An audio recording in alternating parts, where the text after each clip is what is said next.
炒出香味的时候，把五花肉也倒进来，用大火一起翻炒。翻炒均匀以后，往里边加入1大勺生抽、1勺老抽，继续翻炒1分钟。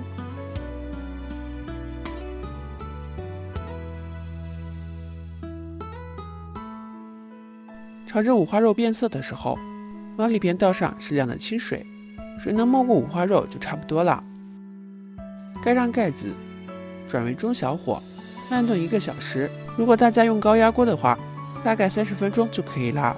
用普通锅的话，大概要炖1个小时。1个小时以后，这会儿就可以打开盖子啦。屋子里边满满的都是红烧肉的味道，特别的香。往里边少加一点盐，开大火收一下汤汁，把里边多余的汤汁给它收干。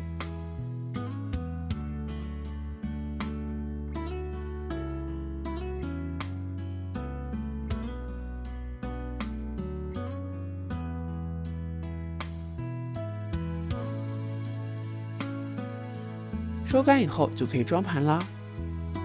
哇，闻着真的是太香了，颜色看起来非常的诱人，光是看着都想流口水啦。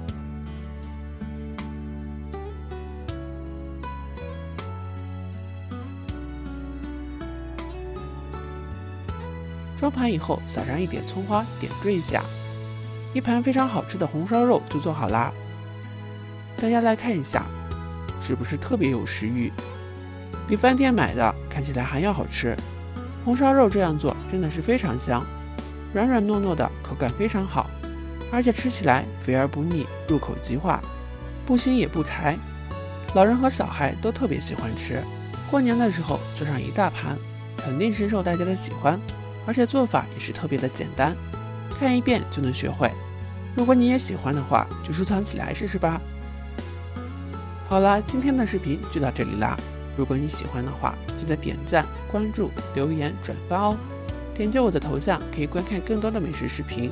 这里是百味厨娘，感谢您的观看，咱们下期视频再见。